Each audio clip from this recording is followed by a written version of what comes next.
Muchas gracias a la 4TV por este espacio.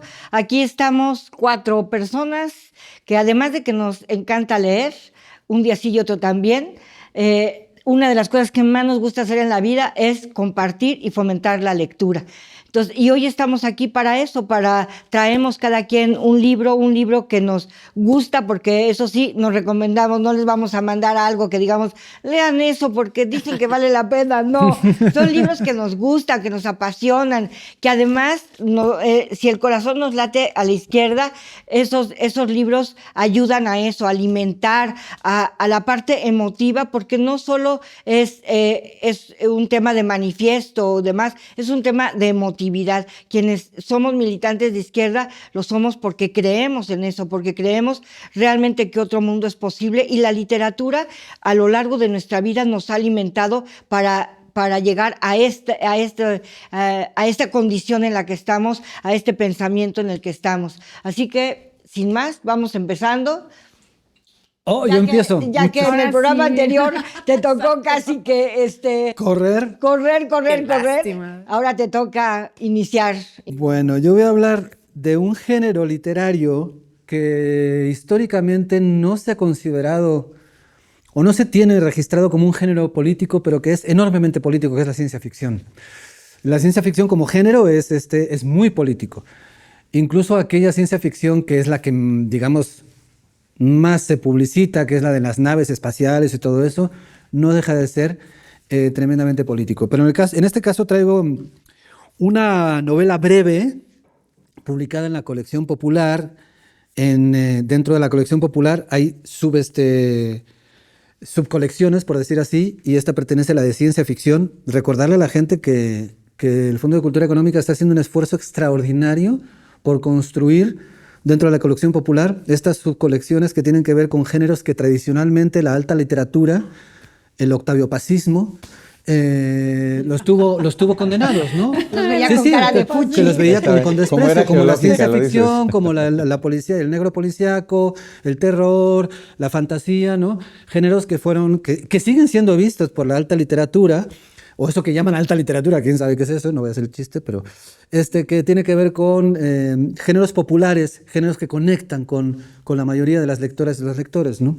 En este caso estamos hablando de Elia Barceló, una de las pioneras de la ciencia ficción en España, y una novela que a mí me parece deliciosa, El mundo de Yarek, una novela que se lee muy fácil, que fluye muy bien. Leonard Yarek, ¿quién es Leonard Yarek? Bueno, la novela nos ubica cientos de años en el futuro, ¿no? Cientos y cientos de años en el futuro, y la Tierra se ha convertido, qué extraño, ¿verdad? La Tierra se ha convertido en una potencia colonialista e imperialista. Pero como planeta. Sí, ya no, o sea, digamos que, ¿qué es lo que hace la ciencia ficción? Y es analizar realidades del presente y llevarlas al futuro, pero al final siempre nos está hablando de nuestro presente. Esta novela aborda el tema del colonialismo y el imperialismo. Nada más que lo lleva al terreno del universo, ¿no? Entonces, la Tierra es una potencia, ¿no?, interestelar que coloniza todo tipo de planetas. Está buenísimo, se extrapola lo que igual en esas ahorita se está Pero digamos que tienen una especie de prudito, un pudor ético, y es que si llegan a un nuevo planeta, lo primero que hacen es analizar que no haya vida inteligente. Claro. Porque si hay vida inteligente, procuran respetarla, ¿no? ¿Ustedes se acuerdan del debate que hubo hace 500? Bueno, no se acuerdan. ¿Ustedes tienen referencia del debate que hubo hace 500 años en España sobre si los pueblos originarios tenían alma o no, para esclavizarlos o no? Claro. Bueno, sí. Es esto llevado. Y entonces Yarek, el protagonista de la novela, es un xenólogo, es decir, un experto en razas extraterrestres, una especie de antropólogo, pero claro, no puede ser antropólogo porque no es de hombres, sino de los otros, sí, ¿no? De cualquier tipo de especie, ¿no? Interestelar. Y comete un grave error. Una especie en un planeta que tiene forma de pájaro, después de estudiarla mucho, considera que no es inteligente. Y entonces llega el colonialismo terrícola y acaba con todo el medio ambiente. Ayudarles. ¿No? Agarran a todos los pájaros. Destrozan todo el medio ambiente para extraer las riquezas, ¿no? Qué horror. Pero a medida que está pasando esto, se dan cuenta, esto aparece al principio de la novela, se dan cuenta que no, que sí es inteligente. Porque los pájaros empiezan a suicidar. Y dicen, hay una reacción a nuestra brutalidad, luego sí son inteligentes. ¡Ups! Entonces lo castigan y lo mandan a un planeta absolutamente desierto, ¿no? Lo castigan por haber cometido un error tan grave.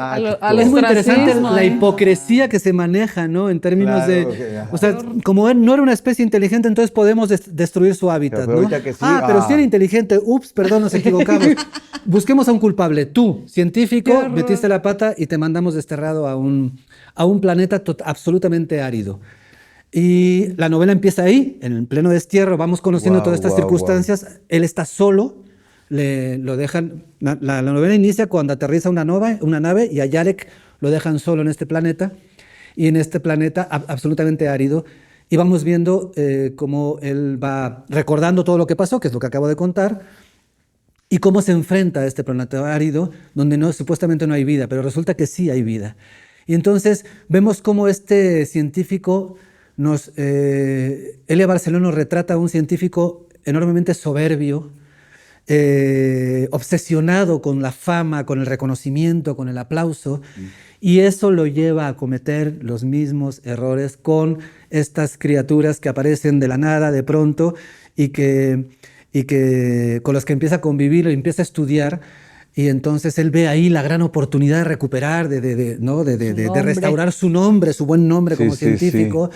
Es un retrato brutal de cómo actúa la ciencia al servicio de los intereses, de los grandes intereses económicos, ¿no? La ciencia canalla. La ciencia canalla que existe, por supuesto, y que por ejemplo en México el caso más reciente es cómo el gobierno de Peña Nieto pagó a científicos del entonces CONACYT para que armaran un proyecto y dijeran que era inocua, era inofensiva, ¿cómo se llama? Los alimentos transgénicos, ¿no? Y costó un montón de dinero, ¿no? Tenemos, de hecho, de estos ejemplos en México tenemos algunos, ¿no? Bien. También con el glifosato, ¿no? También CONACYT desarrolló proyectos pagados por el gobierno de Calderón para decir que era inofensivo el glifosato, y la población siendo envenenada por el glifosato, ¿no? Con evidencia de que la población ha sido envenenada con el glifosato. Con sustento científico. Exacto, pero los científicos de CONACYT recibiendo millones de pesos del presupuesto público para justificar estos proyectos que beneficiaban específicamente a Monsanto o beneficiaban a estas empresas. De esto trata el mundo de Yarek, llevado al futuro, llevado a una colonización y un imperialismo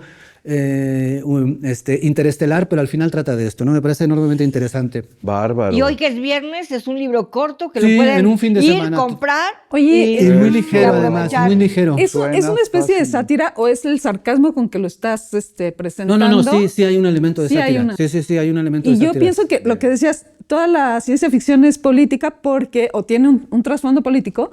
Me imagino que porque los autores las autoras tienen que realmente ponerse en contacto con la realidad actual, necesariamente, ¿no? A diferencia de otros abordajes de la literatura, de la narrativa, a fuerza tienes que estudiar cómo se vive, ¿no? Cómo es la sociedad para poder irte hacia otro lado, ¿no? Es como el punto de partida inherente, ¿no? Me imagino, de la ciencia ficción. Sí, totalmente. Hay muchísimos ejemplos. Ahorita que el programa pasado hablábamos del apartheid en Sudáfrica y hay una película, y se me olvidó el nombre ahorita, maldita sea.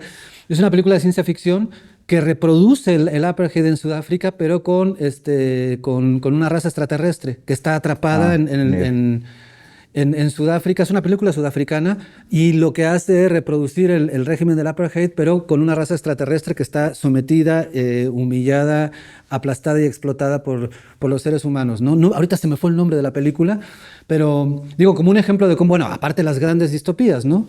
Un Mundo Feliz, 1984, Fahrenheit, como las grandes distopías como referentes de una ciencia ficción tremendamente política, ¿no? Donde cuestiona absolutamente todos los mecanismos del poder, pero en general la ciencia ficción tiene esta vocación. Me pones a pensar en Philip K. Dick, por ejemplo. Exactamente. En el cuento que da sustento a Blade Runner, el de sueñan las ovejas, ¿qué? Sueñan los androides con ovejas eléctricas. Exactamente. Totalmente. Plantea un mundo en el que ya todo está, la Tierra está así empuercadísima, y quienes viven en las colonias espaciales increíbles. Los que las empuercaron. Exactamente. Y toda la banda trabajadora, en fin, Pues sí. es la que vive en la Tierra toda. Bastian, el gran personaje ya en la narrativa Blade Runner, el que se dedica a hacer estas réplicas preciosas de ondas vivas. Es un hombre de recursos súper limitados y todo, que vive en un barrio medio bajo de la Tierra sucia. Sí. Y el Blade Runner estelar, Harrison Ford, también pertenece a esa capa. Y los ricos son los que viven en las colonias que se anuncian al principio. Y además, de la película. y la persecución de los clones, ¿no? O sea, los clones como seres totalmente explotables, que no tienen conciencia, y es una rebelión de los clones, ¿no? Bien, claro. Entonces sí, por supuesto, está bien bueno eso. Claro, hay un mensaje político, una lectura hay política una del rebelión mundo. de cuerpos que son desechables, como por ejemplo los palestinos, que son bombardeables y matables, ¿no? Los cuerpos desechables, ¿no? Hijos. En la ciencia ficción lo que está esto, ¿no? La rebelión de los clones, ¿no? Que son utilizados para servicios sexuales, para los trabajos más sucios, etcétera, y que se rebelan porque nosotros tenemos conciencia, ¿no? Somos seres humanos también, ¿no? Y los extremos de una novela de este tipo que te hace reflexionar, que a la hora que lo extrapolas a la realidad, ay Dios, pues... Claro, sí, claro, ¿no? tienes que hacer la asociación, ¿no? Y ahora Claro. Inevitable. te la pasamos la pelotita a ti. Adelante, Daniel. Bueno, pues hablando de extractivismos, El ojo del amo, una historia social de la inteligencia artificial, es un libro de Matteo Pasquinelli, un italiano, un sociólogo italiano, que estoy leyendo en esta semana y me está dejando así patidifusa porque es pues el extractivismo del conocimiento, ¿no? Y es un análisis materialista a partir de la teoría de la división del trabajo de Marx, como la forma de ver la IA, ¿no? Es una historia que se remonta a la era industrial, se divide el libro en dos partes. Bueno, empieza desde pues lo básico, que es qué es un algoritmo, cómo funciona, ¿no? Y él dice que el algoritmo empieza desde el trabajo. El primer algoritmo es el trabajo en sí, ¿no? Porque es en lo que se basa, en realidad, la IA. Que desmonta este asunto de que la IA es neutral, es objetiva, sí, ni una nada de eso. abstracción que funciona por sí sola, ¿no? Que es como mucha banda está persiguiendo de misterio. repente, estar platicando con su chat GPT, que no. Sí, no tiene nada que ver con el misterio que nos han vendido o nos quieren vender, de que es, bueno, la IA tiene que ver con esta onda de la profundidad del cerebro, las conexiones humano. neuronales que nos van a dar un resultado maravilloso. No, esto es una cosa desde el análisis histórico y sociológico, pues aterriza en otro lado, ¿no? Porque hay muchos textos que se abocan totalmente a lo tecnológico y en realidad ahorita se está abordando el asunto más desde la crítica, que es como este libro hace, y pues nada que ver, ¿no? En realidad él dice que el algoritmo inicial, que es el trabajo, es en lo que se basa y se replican estos comportamientos sociales, ¿no? Está como muy mal visto, digamos, no mal visto, muy dejado de lado los comportamientos sociales o las relaciones sociales de los trabajadores, sobre todo cuando se trata de trabajo manual, ¿no? En las fábricas. Él pone un ejemplo muy al comienzo del libro de por ejemplo, cómo en qué se basaron los desarrolladores de la IA para automatizar la conducción de vehículos, ¿no? Que por cierto ya se están viendo por ahí en algunas ciudades de Estados Unidos, ¿no? Que ya existen los automóviles ahora sí que autónomos. Sí. Autómatas, sí. Autómatas, exacto. Y hace esta distinción entre, ahorita que dijiste autómatas, los autómatas vivientes, que son los trabajadores que aportan todo ese conocimiento, contra los autómatas reales o que nunca han sido reales, porque siempre se han basado en el comportamiento de la labor y de las interacciones que significan el trabajo, que es en realidad colectivo, ¿no? Hay un intercambio colectivo cuando se está trabajando incluso en una fábrica, ¿no? O para manejar un auto, pues es una serie de microdecisiones que hay que tomar, y eso implica un nivel cognitivo importante, aunque pareciera que no, y aunque tendamos culturalmente a ver como algo inferior, incluso menor pagado, una labor manual, mecánica, ¿no? Uh-huh.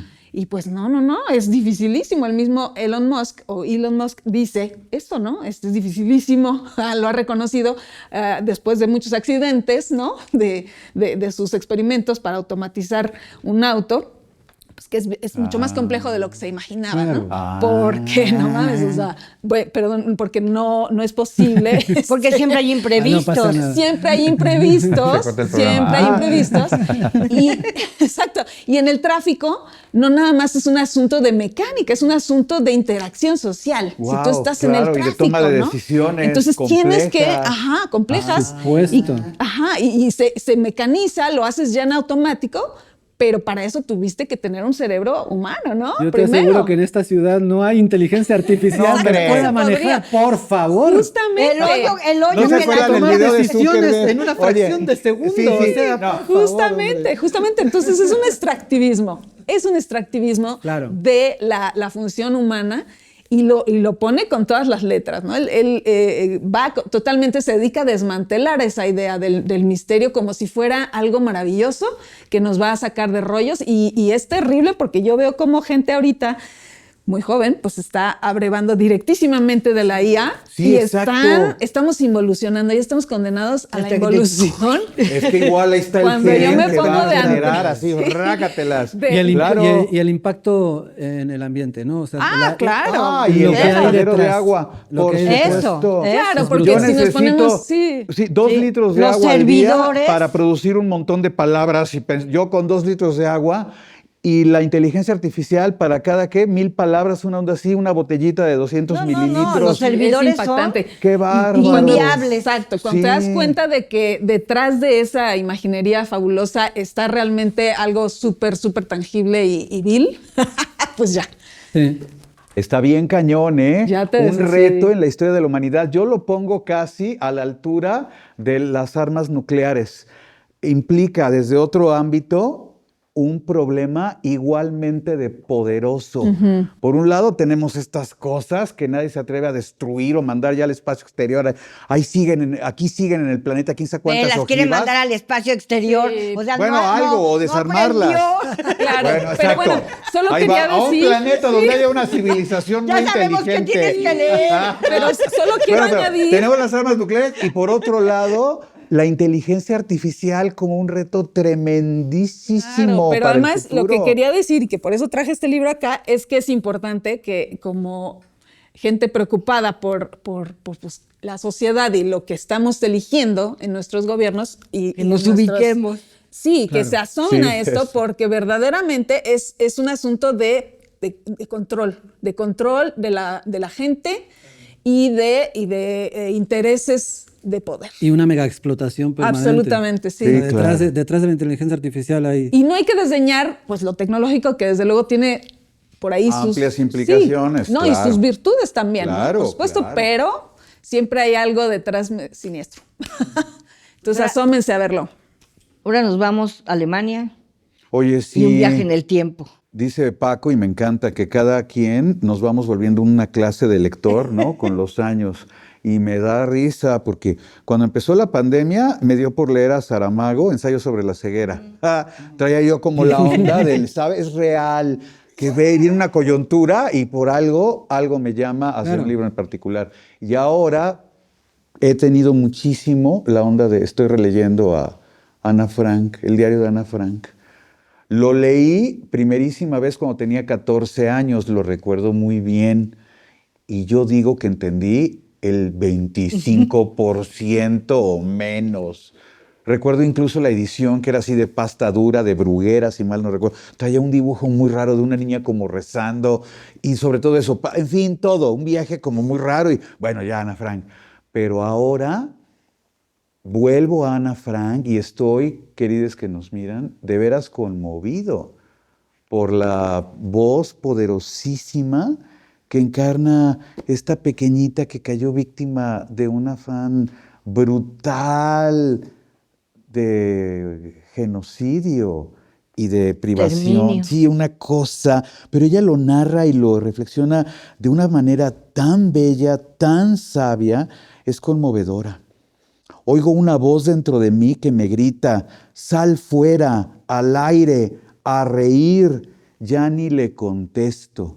Me tumbo en uno de los divanes y duermo para cortar el tiempo, el silencio y también el miedo atroz, ya que es imposible matarlos. Esto lo escribe cuando llevaban un año dentro de lo que ella nombra con enorme cariño el inicio de lo que es esta novela autobiográfica, este diario poderosísimo, La casa de atrás, que comienza narrando, bueno, todo el tiempo la narra con mucho cariño, pero que al inicio es tomada con un optimismo y que para la mitad del diario, más o menos donde voy, ya es vista no como cárcel nunca, pero sí como un lugar en el que ya es muy difícil habitar porque son muchas personas en un espacio tan pequeño y ella comienza a vivir una suerte de maduración, justo de proceso de madurez tan bello, pero a la vez tan indignantemente reprimido, porque eso, en sus palabras, que qué escritora iba a ser Ana Frank, se traduce ya su sabiduría, toda su inteligencia y la forma en la que va reflexionando con respecto a lo que le ha tocado vivir de una manera que poco a poco va agarrando, pues sí, mayor complejidad.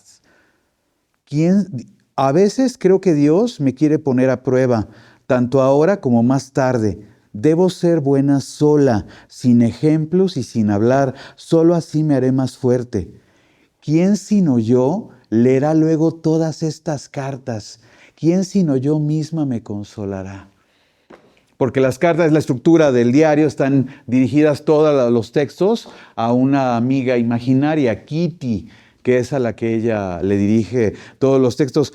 Visto la forma brutal en la que estamos ahora entrando a una nueva dimensión del mundo, inaugurado por este tipo que me gusta mucho, hay una vertiente de pensamiento historiador o historicista que habla acerca de que se acabó todo lo que habíamos armado luego de la Segunda Guerra Mundial para entrar a la zona del brutalismo político. Infortunadamente, esta anomalía democrática que implica la elección de Trump implica que llegó un tipo al que todo esto que habíamos armado a raíz de que sucedió este horrendo, ya llegó un tipo a desarmarlo. Yo voy a lo que yo quiera porque puedo. Y te cacheteo y me río al hacerlo, porque no me importa. Que es una involución primitiva, en fin. Por eso más resuena la voz de Ana Frank. Miren, se los digo y me conmuevo de veras, porque en el punto en el que voy de mi relectura, voy descubriendo eso, más te indigna el espíritu. Ella como millones, 6 millones de personas, solo de su sector, del pueblo judío, murieron durante el Holocausto de formas horrendas. Sí. Y te da una rabia. Y ahora miras a esta gente que está comenzando a tomar decisiones de la forma en que las toman y la manera en que sustentan una vertiente de pensamiento peligrosa. Noam Chomsky lo señalaba, de reelegirse Donald Trump, la especie está en peligro y eso es absolutamente real. Sí. ¿Qué hacemos? Protestar, friegue y friegue y friegue para que esa gente no tome decisiones que impliquen regresar a las cosas horrendas que mantuvieron a esta pequeña, 13 años cuando llegó a la casa de atrás, 15 el día que los descubren en el 44, los arrestan y en fin, destruyen a toda esa familia. Y Europa está obligada a resolver esta paradoja que nos tiene paralizados, especialmente Alemania, pero también en países como Francia, y es por lavar la culpa de un genocidio, en el caso del gobierno alemán, por lavar la culpa de un genocidio que es está siendo cómplice de otro genocidio. Tiene que resolver esto. O sea, tiene que entender que no es Le quitas el premio a una escritora palestina. Sí, por este temor, ¿no? tienen que entender que no es contra el sionismo y contra el gobierno de Netanyahu, no es contra el pueblo judío, ¿no? Entonces, porque sí, o sea, eso tiene paralizado Europa, porque Europa fue no solamente Alemania, hay una parte, la Francia colaboracionista, Holanda, porque esto sucede en Ámsterdam, sí, Holanda va a ser cómplice, Austria va a ser cómplice. Toda esta complicidad con el genocidio brutal del holocausto judío tiene paralizada a los países europeos y está siendo cómplice de otro genocidio para lavar las culpas de un genocidio que ellos protagonizaron. Qué tremendo, qué momento complejo del mundo. Y qué importante entonces, digo yo, acudir otra vez a voces que desde su inocencia, brillantez y sabiduría hablan desde el pasado. En fin, o Carpentier, ¿no? Ay, bien, mira. Los últimos tienen que correr siempre, Marilina. Ahora sí que rapidísimo. Ay, qué barbaridad, perdón. No, siempre. Siempre el último tiene que irse a la raya. Es un libro... así como es enorme, enorme, es La consagración de la primavera de Alejo Carpentier. Es la historia de una bailarina, Vera, una bailarina rusa blanca, porque incluso ella, su familia, huyen de Rusia cuando la revolución, su familia es una familia de dinero y va a dar a París. En París conoce a un cubano, que está ahí refugiado porque él había estado combatiendo a la dictadura de Macedo, ¿no? Si no me equivoco, y está ahí refugiado. Machado. Y él va ¿Machado? Y él va y se refugia en París y después se integra a las brigadas internacionales. Ella lo conoce en París, lo acompaña, y entonces una mujer de una familia que huye de Rusia por la revolución va a dar a España de la mano de alguien que va a combatir en las brigadas internacionales. En España empieza a conocer un mundo completamente diferente de gente que va a luchar y apoyar a la República Española. Después van a Cuba, a la mujer le toca la Revolución Cubana, y cómo va cambiando, cómo se va transformando su forma de pensar, su participación. Es bailarina, es un libro que además a quien le guste el arte, ahí hay arquitectura, hay danza, hay música. La consagración de la primavera, de hecho, está basada en la obra de Stravinsky. Entonces, es un libro de verdad delicioso.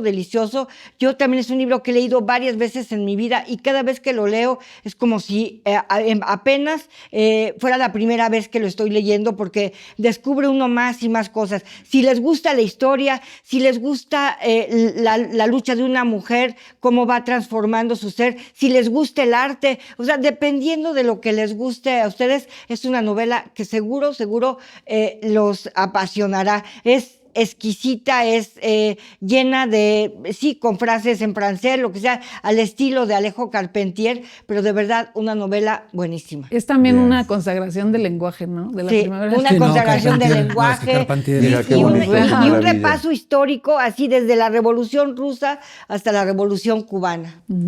Maravilloso. Así que muy bien. Aquí estamos, aquí seguiremos. No, Carpentier sí. Es uno de los grandísimos escritores en lengua española. Sí, El siglo de las luces, el que encuentren de Carpentier, corran y léanlo, no le teman, porque de todas maneras les va a dar mucha carnita para adelante. Es lo que solían llamar en la mediados, segunda mitad del siglo XX literario, en Latinoamérica, como la novela total, mucho se hablaba de eso, ¿no? Entonces, la novela, Carpentier es uno de los grandes cultivadores de la novela total, pero lleva el idioma español lo lleva a cotas difíciles de... Si bien no es el autor probablemente de esa generación, conocido como boom, el autor tal vez más leído o con más cartel, ¿no? Si lo comparamos con García Márquez. Claro. Es realmente, Carpentier es... de hecho, creo que injustamente García Márquez se va a llevar la gloria del realismo mágico, cuando es Carpentier el que crea lo mágico real, junto con Rulfo en México. Al mismo tiempo estaban experimentando con esto, ¿no? Pero los iniciadores más que... Sí. Yo creo que Carpentier es una de las cotas del idioma español en términos literarios. Y es como para tenerlo además en tu buró, irlo leyendo despacio, ¿no? Y para irlo... como saboreando. Paladeando, sí, wow, es como, desmenuzando. Sí. No se lo pierdan. Línea por línea, La consagración de la primavera. Buenísimo. Pues ya nos vamos, creo. Ya nos vamos. Oye, bueno. pero fabuloso, ¿eh? Bueno, nos quedamos con interesantísimos libros. Qué bueno que nos topamos otra vez acá. Desde el río hasta el mar, Palestina libre. Sí, Palestina Eso, viva libre. Palestina libre. Así es. Y acá nos vemos bien pronto en un episodio Viva más. Palestina.